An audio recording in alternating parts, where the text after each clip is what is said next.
words have vibration just like sound does and color does. Sure. And so it's interesting that even the way you say it and the words that you say, the way you said it, the words kind of rhyme and it feels good. Right. So yeah, absolutely. And I'll tell you, when it's funny because we were talking about it on the break now, how to get into that, state of mind, right? I like to move. I like to shake. I've learned that we vibrate on different frequencies. Yeah. Right? Positive energy vibrates higher, negative lower, and whatnot. So when I was, I want to take it quickly and just translate it to business as well. So before I went this weekend to Greensboro to meet a couple of investors, right, to schmooze and to network and to build a relationship with them, I was here in my office jumping up and down. I was in the parking lot. I was what do we say, psyching myself out?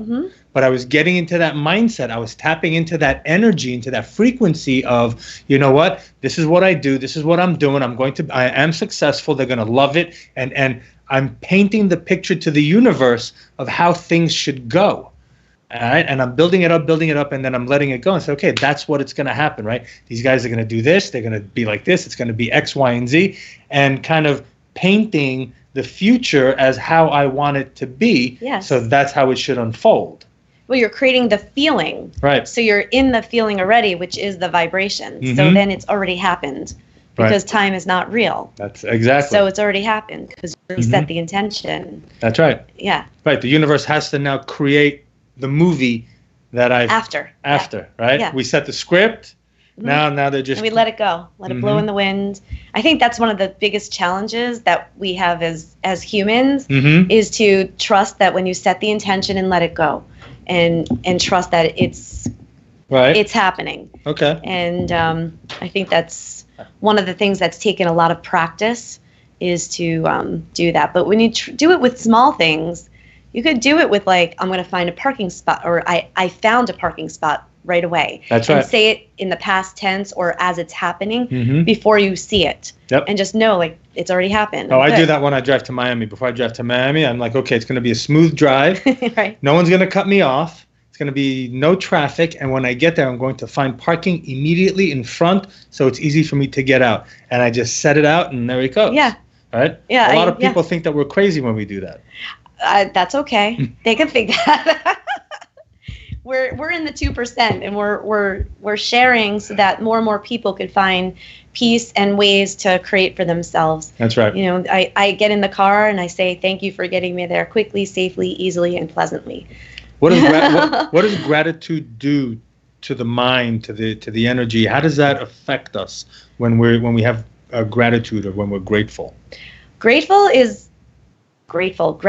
is one of the most powerful ways to shift and to stay in a mindset that is of creation. Okay. And the brain does not know what's real and what's not real. Amazing. So that's why you talk about these things in the present moment. I am grateful for, and even when I lead my meditations, I talk about letting go of something and then bringing in something. But before we fully let go of something, we get to be grateful for it. Right. We get to find something to appreciate about it, even if it's just something that we've learned. You've learned how you're more resilient, or more of some. You're clear in what you want, clear in what you don't want. But there's something to be grateful for even the things that hurt, or even the things that you're ready to let go of. Right. We got to be grateful for playing the asshole sometimes. Yeah. Right? Sometimes the universe puts us in a situation where, oops, I was the ass at that moment, right? And then what did you learn? Right. Or what about when somebody has been the asshole to you? And or in my case, part of my work has been opening up my throat chakra. So coming from the background that I came from, so there have been times where I had wished I had said certain things, and then I get to be grateful for that, or actually any situation. Well, I get to be grateful for any situation that I'm in that might cause me joy, and any situation that I'm in that might cause me pain, because I'm always in the mindset of learning and saying, okay, what did I learn from this? what worked, what didn't work, okay, move on. Right. And when you're grateful for something, it gives it more power. And when you're even grateful for something that's painful, it's a more complete way of letting something go, so that it doesn't come back to you and repeat in a different face, in a different place. Right. So yeah. Okay, so let's talk for a few minutes on how we can actually take this philosophy and transfer it into business, into work, into personal life, right? Yeah. So, when someone's going in for an interview, right? They've got their resume, they're nervous. Is there something that they can do to boost their confidence? Is there something that they can do to set themselves up for success rather than failure? Yeah, there's two things that come to my mind. The first one is Amy Cuddy and the power positions. Have you heard of those? No, but it sounds like a little tantric book. Well, that's a whole nother subject. That's the next radio show. But she has positions that have actually been studied by science to increase testosterone in your body with just holding the posture for 2 minutes. Oh, wow. So like the Wonder Woman posture, your hands are on your hips and you stand really tall. You can see how you start to feel more confident. Sure, boom. Hold it for 2 minutes. It increases your testosterone, which is your power. It's a powerful position, and chakra-wise, it opens up your solar plexus, and that's your personal power. Or there's another one where you stand with your arms out and your legs out, kind of the same way. There's a few other ones that you can look up, putting your feet up on the desk and hands behind your head. All of these powerful positions that can immediately change your feeling of confidence biologically. Okay. The opposite would be like kind of hovering in like this. You see somebody who's not confident, they close in. So that would be the opposite. So open up. And as far as setting yourself, just like that.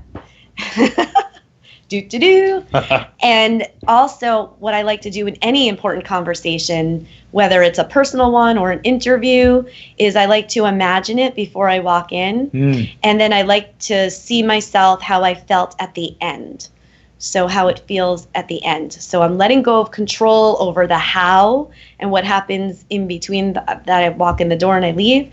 But I imagine how I want to feel when I leave. And I think that's nice because it's a vibration, like what we were saying. It's a way of connecting and showing your brain, I feel confident, I feel happy, I feel connected, and I feel successful, whatever those are. Wow. So let's review. So before going into an interview, right? Before you leave the house, right? Before you go for any type of meeting, you're talking to investors, you want to talk to a broker, whatever that meeting is, stand.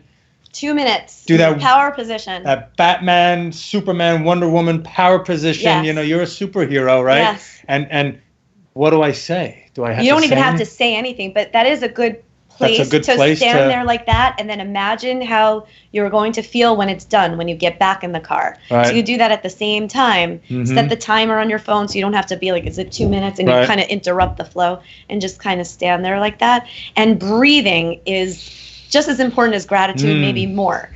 Breathing deeply, because when we get nervous, our voices get higher, we close the breath, and breath is life. Breath is chi, breath is prana. Breath is where you can flow and connect to your creativity, connect to a higher source if you believe in one, but you connect to yourself, connect through nature. And biologically, that's been studied for those people that are more science-based. Breathing deeply gets you into your parasympathetic nervous system, which is your rest and digest, which is the opposite of fight, flight, freeze. Right. So we have power over our biology, even down to raising our testosterone. That's right. That's awesome. Yeah, and talk about breathing. Breathing is so important. I do a talk and I do a seminar. Breathe to succeed, right? Because there is, when we're anxious and we don't take care of our breath, we go into a situation and we're anxious and we're not completely squared away, balanced, focused, centered. We're not connected to our higher self, so we can't perform correctly. So success will elude us when we're in relationships and we're getting heated, in a heated conversation, an argument, kids, spouses, whatever it is. It's the breath, right? When you talk to people who smoke, oh, whenever I smoke a cigarette, for some reason, I feel very relaxed. And let me tell you, it's not the nicotine or the tar or the increased heart rate that's relaxing people. Mm-hmm. It's the deep breaths that they're taking, albeit they're inhaling toxins, but they're inhaling a deep breath that goes all the way down. Filling the whole lung with all that pollution. Right. I love that you're the only other person in the world that I've ever heard thinks about that, because I used to feel the same way, especially in corporate world. So I would go outside to breathe and get in some sun on a short break, and everybody else would be, not everybody, but most people would be lined up against the wall with their cigarettes. And I'm like, we could just do this without spending $4 on a pack of cigarettes and toxifying your body. So but that's from awareness and training. We weren't necessarily taught that as little kids, except maybe, take a deep breath. But but the practice of breathing deeply, consciously,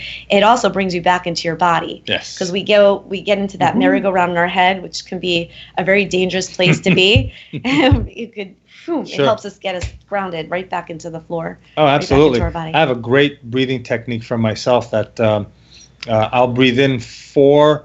I can hold for 5 and breathe out for 6, and then I can just expand it and expand it and expand it.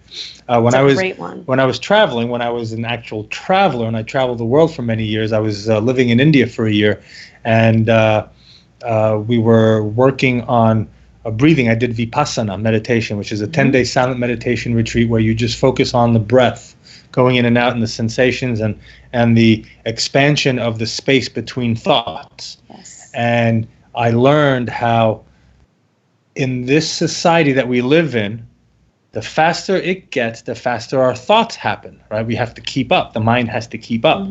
And what I found also with a lot of the anxiety that people have here is that the West believes that meditation is silencing the mind. Right, and that's not correct. How the hell am I going to quiet this thing, right? I can't do it. I'm not doing it right. I'm not doing it right. But what I learned, and you're the expert here, but what I learned was that it's not quieting the mind, but it's expanding the spaces between the thoughts.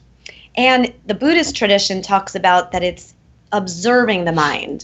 So even if the whole time you sit, whether it's 5, 10, 15, however many minutes you sit, if that meditation that day is all these different thoughts, but you're sitting and watching it, you become the observer, that's meditation too. Exactly. And sometimes you might get quiet. Sometimes you get that space between thoughts. Sometimes other magical things happen. It's incredible. But they're all considered meditation. It's kind of like when people say, I can't do yoga because I can't touch my toes.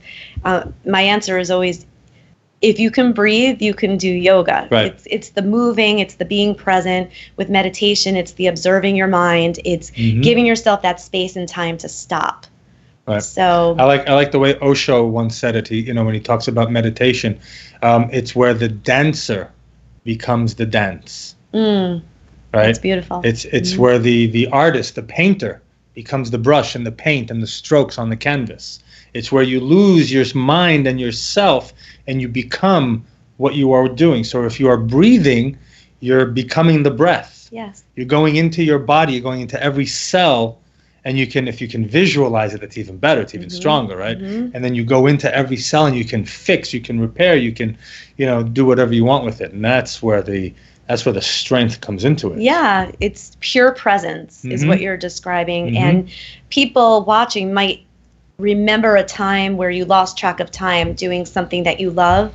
That's what we're talking about. Right. Whether it's writing a report, maybe that's something you love to do, or gardening, or going for a run, or whatever it is. Meditation doesn't have to just be sitting and oming. It can be whatever it is that you get into inflow. Right. Pure presence. When I was in India and I was in Osho's ashram, one of his things, or a big thing that he says, is that meditation is not sitting quietly. You've got the spinning meditation, you've got the Kundalini meditation, you've got all kinds of movement meditations.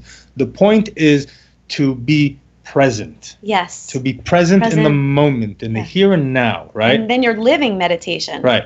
And that's also a good way for getting that positive mindset. Yes, because you can't be present and also have those thoughts in your, well, that's not true, because you can get present and go, oh, look what I'm thinking. Mm-hmm. And then it's up to us to make a choice to think something different. But then aren't we moving out of the present, out of the now, when we start thinking of the mind?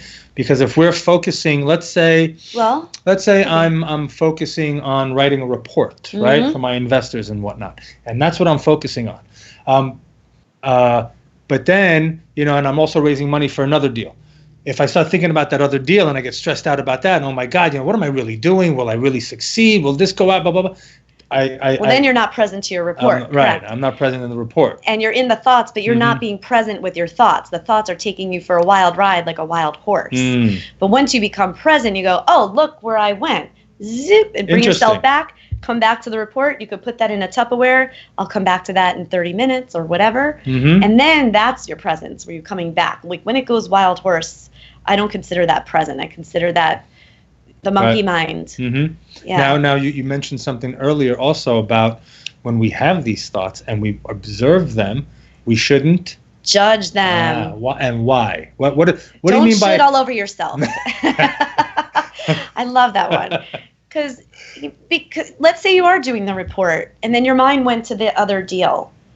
If you go back and say, oh, I'm such a dumbass, I can't believe I did that. Right.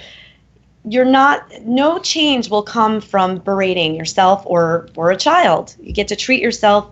I believe in inner child work, and you get to treat yourself the same way you would speak to a 3-year-old. Mm-hmm. You would not get mad at them for having a thought process. You come back with love and you say, okay, I deal with that with people with emotional eating, and they're like, oh, I'm doing so well, and oh, now I just gained 5 pounds because I had a stressful week, and I just totally, and it's one of those things where you get to look at when your mind goes off and say, okay, well, what's happening here, and get curious and start to look at these symptoms, is what I would like to call it, and say, okay, what is this here to teach me? What is calling out for healing? Because a lot of times emotional eating came from when we were a little kid, or when we had stress or trauma or abuse or whatever it is. So something is looking to get healed. So we get to be kind to ourselves. Even if it's something that we've been working on, we've been doing well, we took a step back, okay, beating ourselves up, just where does that get you?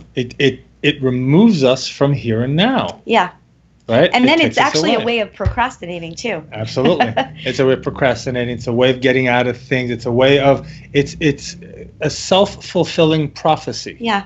Right? It's a way of not taking responsibility for what's happening now. And so we were talking about, like you say, you might, pound on your chest. I'm unstoppable. Yeah, I have a playlist. I have a dance party playlist. I may take one song and be able to put everything down and just dance for 3 minutes. Right. If there's something really that makes you angry, like punching a pillow and just getting it out, screaming in the pillow, and honoring whatever emotions come up. It's okay to be angry. Sure, absolutely. It's okay. You got to let go and not judge it, right?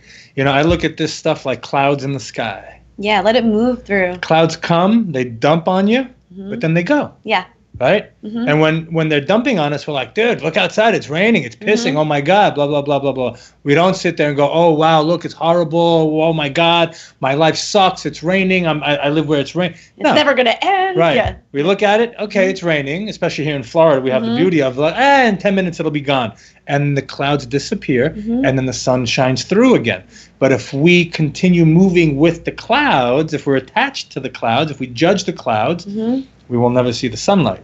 We won't see the blue sky. That's true.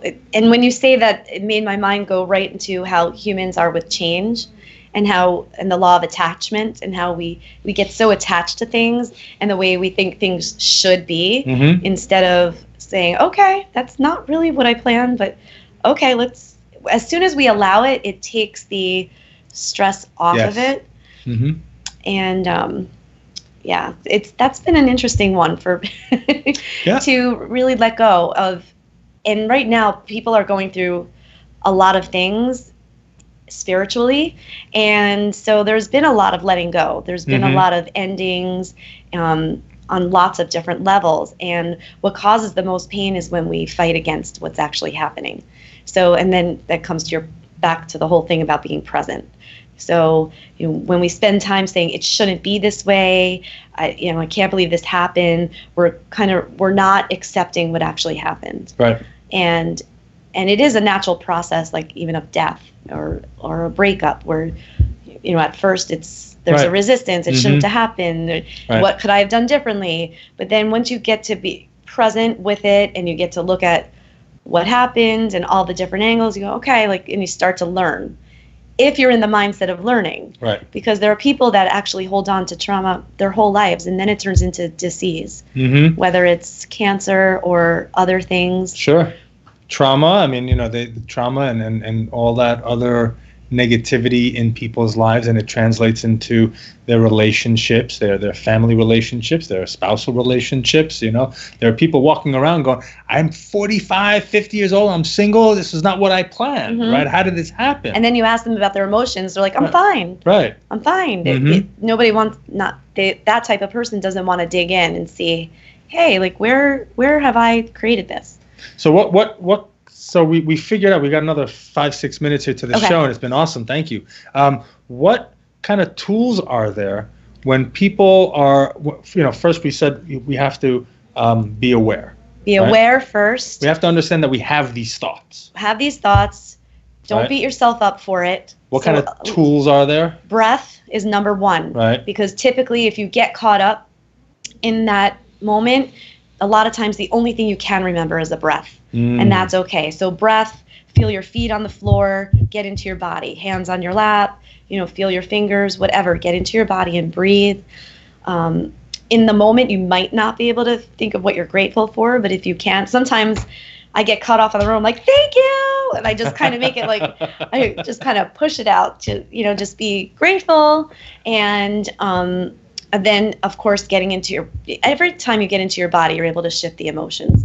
So that's why I'm a big proponent of taking a cold shower, jumping in, letting that out, a dance party break, put on your favorite music and dance it out, or punch something, take a kickboxing class.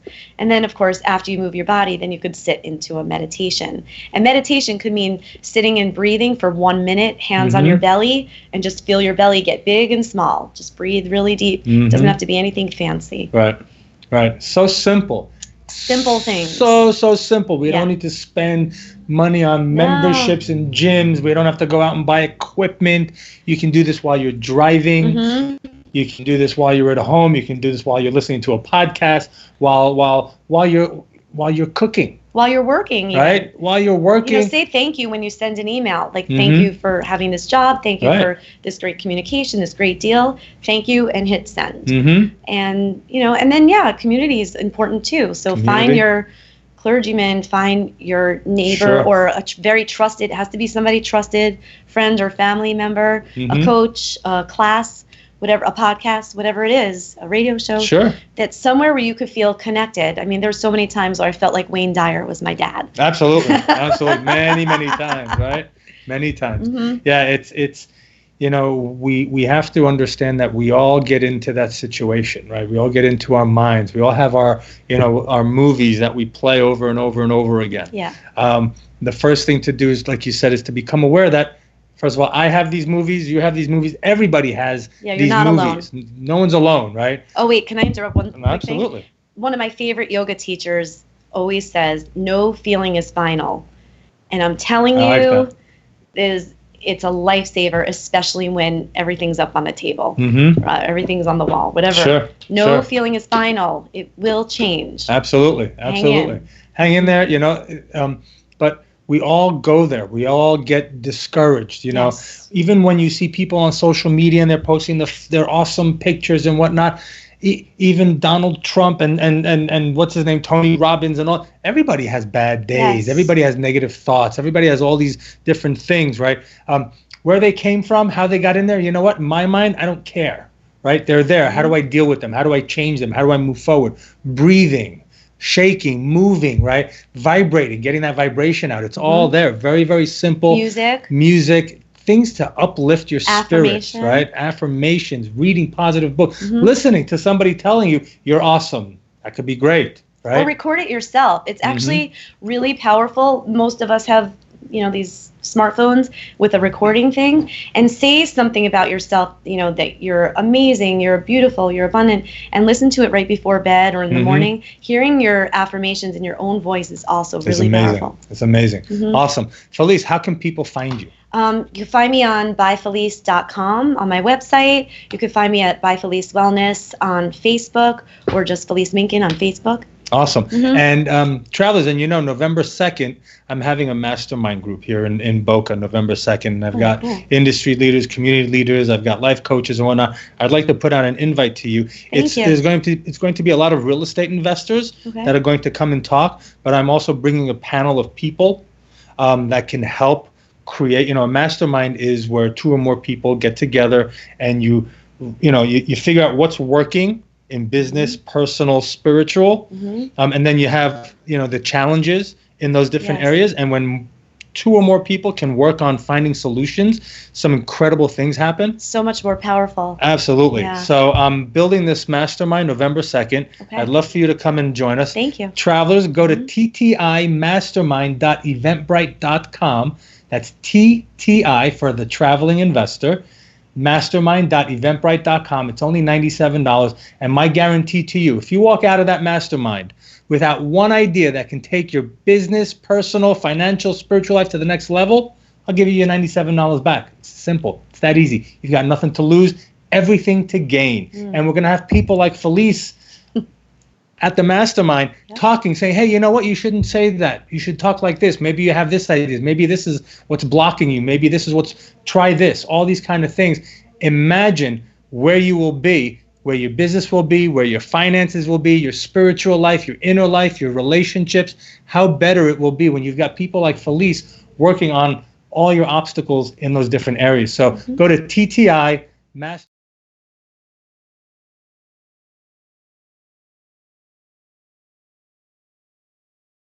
I will see you somewhere on Spaceship Earth next week. Take care. Peace out. We love you. Okay, we're free. That should be it. That was fun. That flew. We are free. We're good? Yep. Awesome. Thank you, guys. You're welcome. Bye-bye.